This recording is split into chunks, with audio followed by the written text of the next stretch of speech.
Today we're joined by Goodfella. We're gonna chat ahead of his show this weekend on Saturday for St. Patrick's Day weekend. Hey guys, what's up? So to kick things off, I just want to say I'm so excited to see you in Nashville on Saturday at night we met. Is it your first time playing in Nashville? Yeah, first time like getting to go out in Nashville. I think I stopped there for like a road trip for maybe 8 hours with my parents to get lunch and then walk around and stuff. But like that's really it. I've never been able to explore the city. I've never been able to go out in the city. So first time experience for all that. Fun, fun. We're typically known for our country music scene. Do you have any expectations or anticipations performing here? I guess we'll see. I feel generally like house music around like the South is pretty interesting sometimes because it's like you sometimes you run into communities that like just don't really listen to it at all. But you also have those like little pockets of people that do. So I mean, I know Nashville to be a music city. I know them to be like pretty open-minded with that kind of stuff. So I'm pretty excited to see what's up. Yeah, it's definitely fun that you're going to be here for a holiday too. The crowd here is definitely still learning about dance music, even though it's been a growing movement here over the past 10 years that I've watched since I moved here from Miami. So you kind of hit the nail on the head with how there's some niche communities where they follow it religiously like sports almost, and then the majority of people are like, I just want to do something different instead of like hitting the honky tonks every day. So I'm gonna go check this out, you know? Yeah, totally. I mean, like, yeah. I mean, I've also like I've always like I don't really go to country bars very often. I do like live music as well. I've been talking, it's like actually a thing I talk about with my girlfriends. Like, when was the last time you went out and saw a band? Like for us, because we're both DJs, so Yeah. we're actively looking for live music venues out here in like LA to just like grab a drink and like chill, listen to music, you know? Sick. Well, then if you're looking for one that is a can't miss while you're here, you need to drop by Robert's Western World. It's Robert's on West. Yeah, it's on Broadway and they always have a live band. I think they have some of the better talent on Broadway, but it's like a two-story honky tonk that just feels very authentic to the city's original vibe. And everybody in there is usually really friendly. So that's the one that I usually tell people to go to. I'll tell you what I'm looking forward to the most. It's the food, I think. I love going to the South just because I know the food is always going to be really good. So, I don't know, do you have any recs for Yeah, are Nashville? you a big barbecue guy?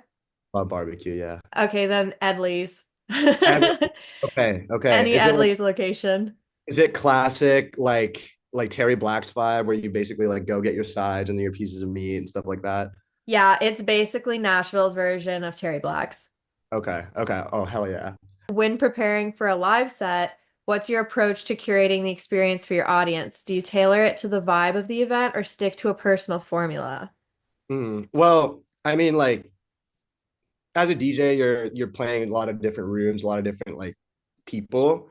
So you kind of have to code switch your sets as such. So like I'm expecting like for a city like Nashville, I think some like just easier things to for people to know. I feel like playing things with like words and stuff like that would probably work better here. But depending on the city, depending on the kind of event, like if we're playing like a house music collective, then I'll go like a little bit deeper within that genre. And like I do the same with like fraternities and stuff. If I know it's going to be a younger crowd, then I'm definitely going to be like a lot more lyrics and a lot more like remixes and stuff like that. But it's like it's all different to me. I think this one, since this is like an electronic music club, I'll try to go like a little bit deeper, but just keep in mind where I'm at also. Yeah. So yeah, just some things that people know here and there. And then I always do like two for me and the two for them and then one for me type thing. So it's like two tracks for the crowd and then one where like just something that I want to play. I love that you kind of like answered my next question because I was gonna say it sounds a lot like you know how to read a room and like cater to that vibe. But Mm. then you definitely have been able to set yourself apart from other DJs, which you can't really do if you're just catering to everybody else. So Mhm. I was gonna ask you, like, how do you keep a set unique to you, or like still let glimpses of yourself shine through it? And would you say that that 2-1 song rule is how you do it? hmm It's like it's a mix of that, and I also just make a lot of my own like edits.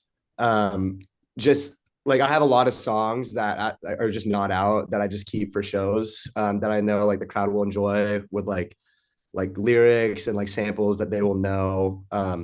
So it's just like that's like a way I could just keep like I'm playing my own stuff technically, but it's like just edits of other songs and like stuff like that. I think it's really important as a DJ to like make a lot of personal edits because at the end of the day, everybody's downloading songs from the same site and like everybody's finding songs on TikTok. Everybody's got the same tools, but it's like how you use it in different ways is how really like you're able to separate yourself.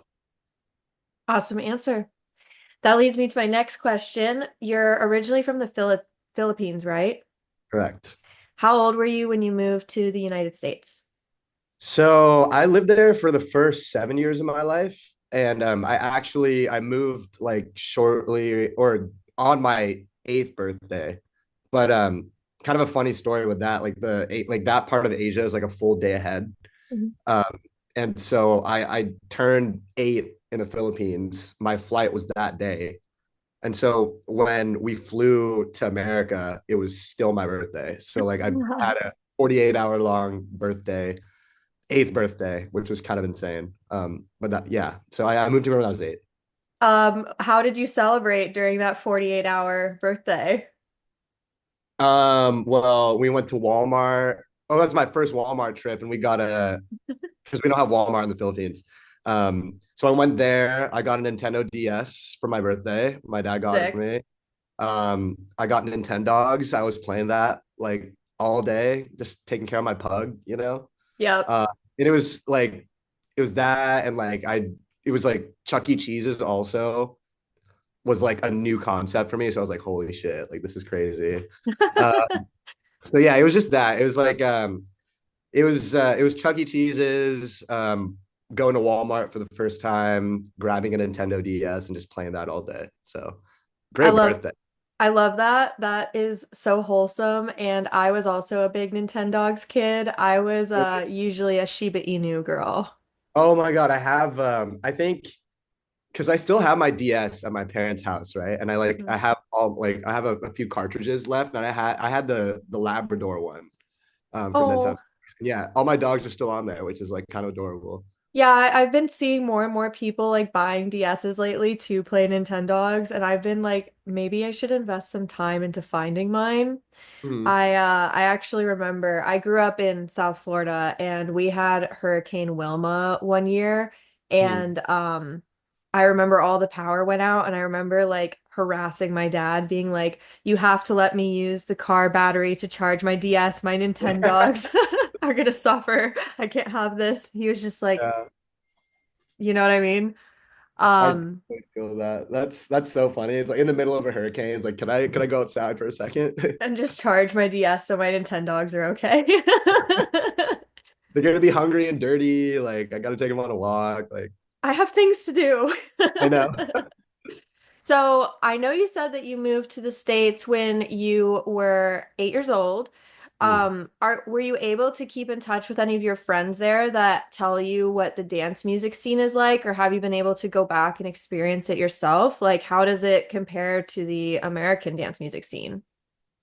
Yeah. So actually, the last time I went to the Philippines was in 2017, and this was kind of before, um, like I fully immersed my whole project in like house music stuff. Mhm. So at the time, I was still kind of figuring out like what I wanted to make. I was still learning production, like DJing here and there.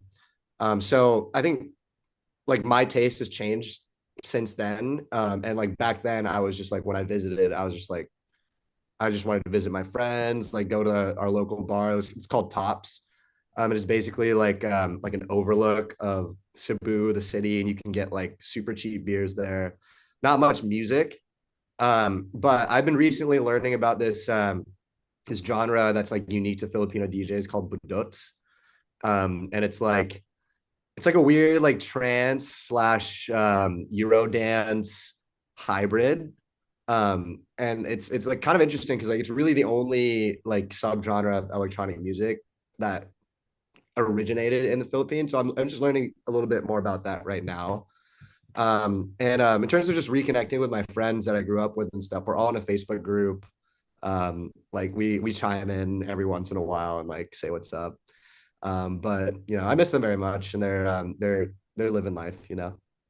That's really cool. And I also think that that's really unique because I actually did an interview recently with a Japanese DJ named Kieran, Mm, and she was talking about how in Japan a lot of the music is very high energy and like hard techno or like dubstep, like aggressive, woo, like yeah. just very high energy. So then to hear in the Philippines, it's a bit more trancey. Would you say it's almost like the ambient side of trance or still a little aggressive, like heady? No, I definitely say that it's a bit heavier. It's around like it sits around like the 130 to 140 range, right? Okay, I guess the point I was trying to make is that it is still very like dancey and very like EDM-y in sound. They don't really gotcha. have they haven't really had the wave of house and techno yet there. Okay. Um from at least what I know. Like it could be changing right now, but I'm just not there to experience it, you know? Yeah, no problem. I just always like to talk to people about like how the scenes that they come from, even if it's within America, how it's different from what they've experienced here, because for example, I just said that I grew up in South Florida, so that is like heavy dance music scene. Then as a teenager, I moved to Nashville, and the only thing that we had was Flux Pavilion on Halloween every single year. Oh, That was it. yeah. So I will elaborate on that a bit because I actually didn't get into electronic music per se until like my senior year of high school. And at this point, I'd been accepted into San Diego State, so I was really experiencing electronic music for the first time in San Diego. Which for the longest time I said that Goodfella was from San Diego because it is kind of true. Like I did start it there, and I didn't really start. I didn't have the taste for it or the interest for it until I got to college. But I guess like the San Diego culture is a lot more house and techno, you know, with like the crossed events and like that whole side of things. So yeah, I think I would say that my musical upbringing is mostly given to San Diego, while like my cultural upbringing was like mostly in the Philippines, if that makes sense. Definitely does. Did you Mm. start out playing any instruments when you were growing up, or did you just dive into music as a producer? So I was a member of my church band. Uh, Oh, yeah, for I did it for like the high school. Like I started really, really early. Like I started playing in the band when I was like in sixth or seventh grade.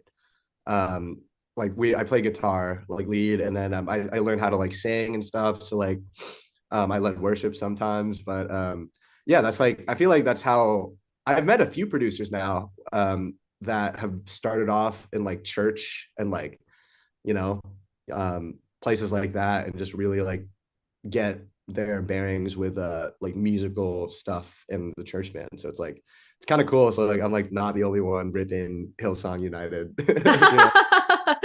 did you Um, see the video of, I believe it was a priest and he is DJing under the Jesus statue in Brazil and it's like oh literally yeah. a Jesus rave. Oh, it was like only like worship music, like Y- EDM worship music they were Yeah. playing. Oh, that's crazy. Good for them, you know? So crazy. Yeah. So then at what point did you start producing? Was that in college when you were getting introduced to all those sounds in San Diego? Yeah, yeah. So basically I picked up a DJ board for like 200 bucks.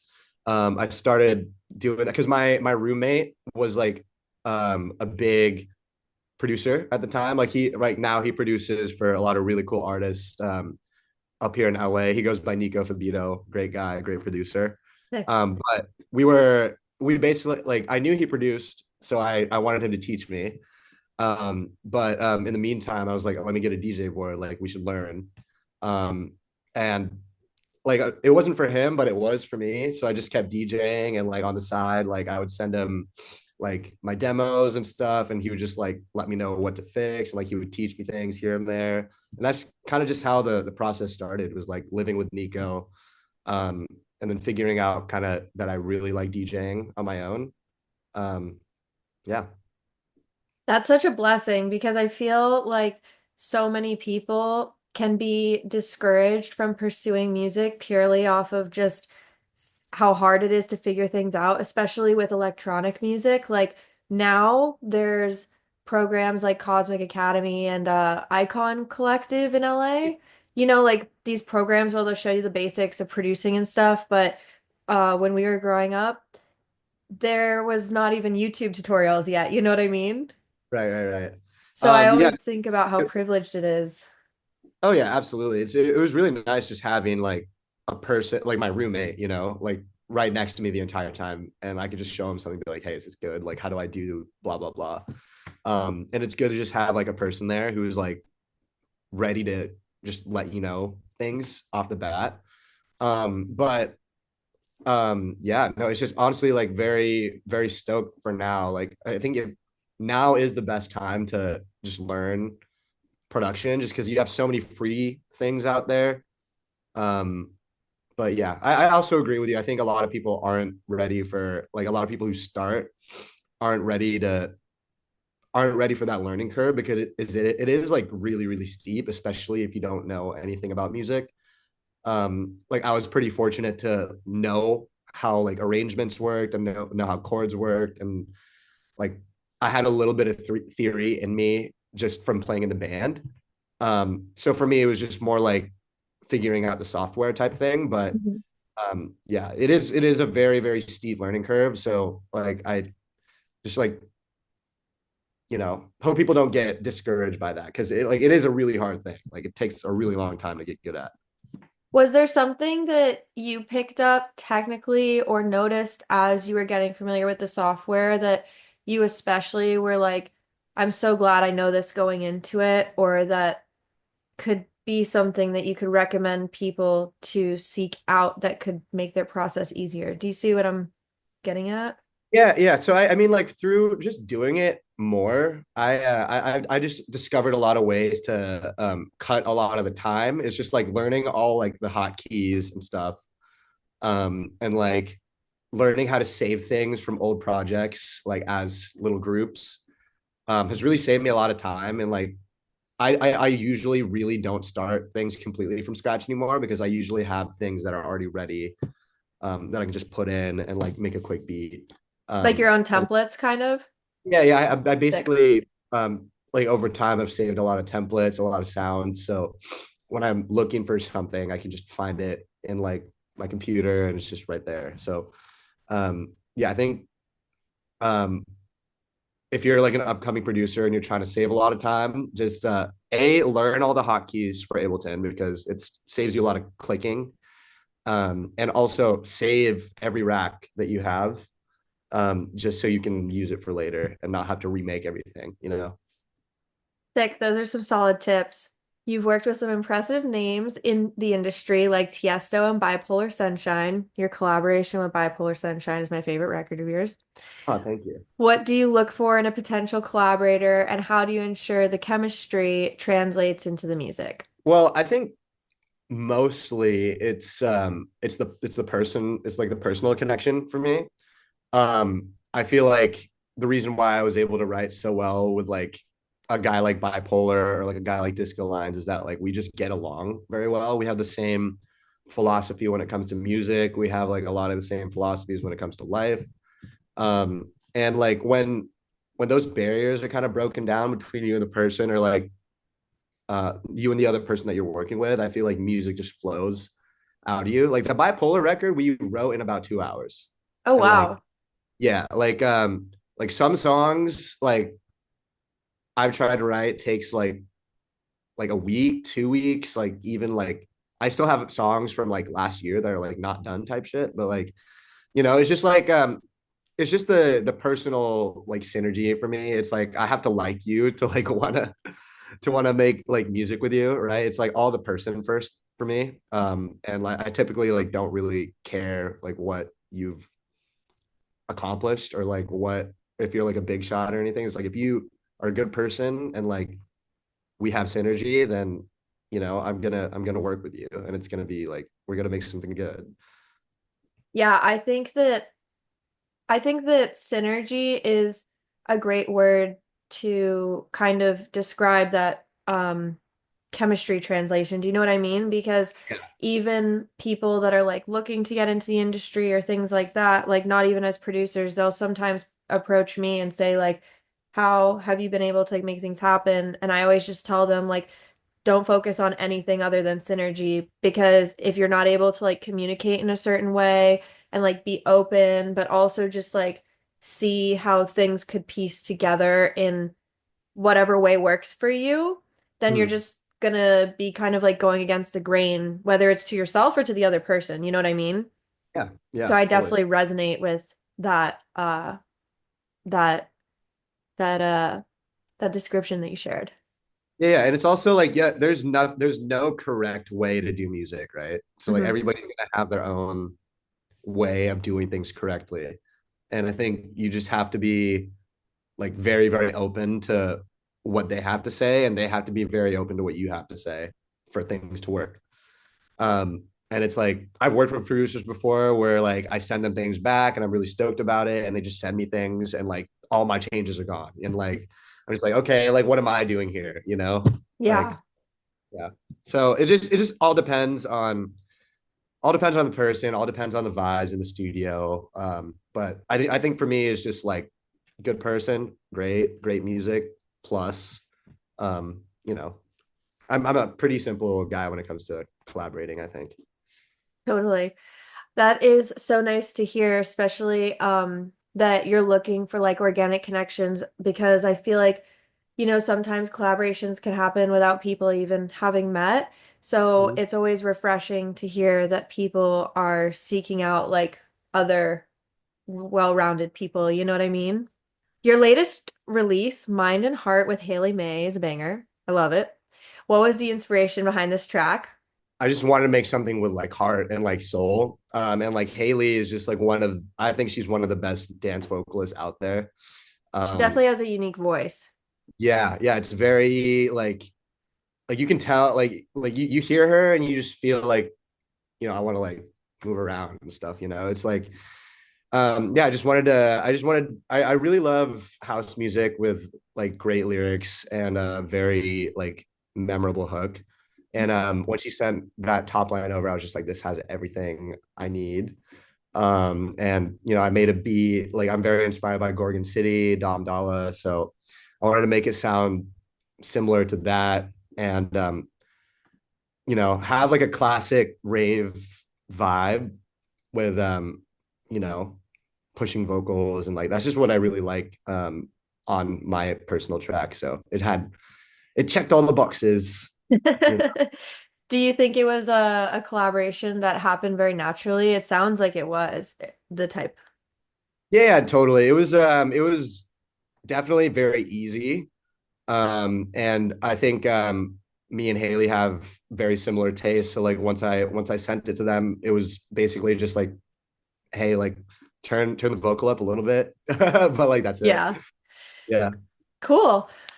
So social media plays a big role in an artist's career now. As someone who enjoys seeing your content, I want to give you props for how you approach modern demands content-wise. As someone who's only met you briefly, it feels genuine to you and like I'm getting to know you better through glimpses into what you're like as a person. How do you navigate the balance between maintaining an authentic connection with your fans and managing your online presence? Well, I think a lot of people forget that it's still the art that you're pushing, right? Like I'm pushing my art. I'm not trying to sell a product.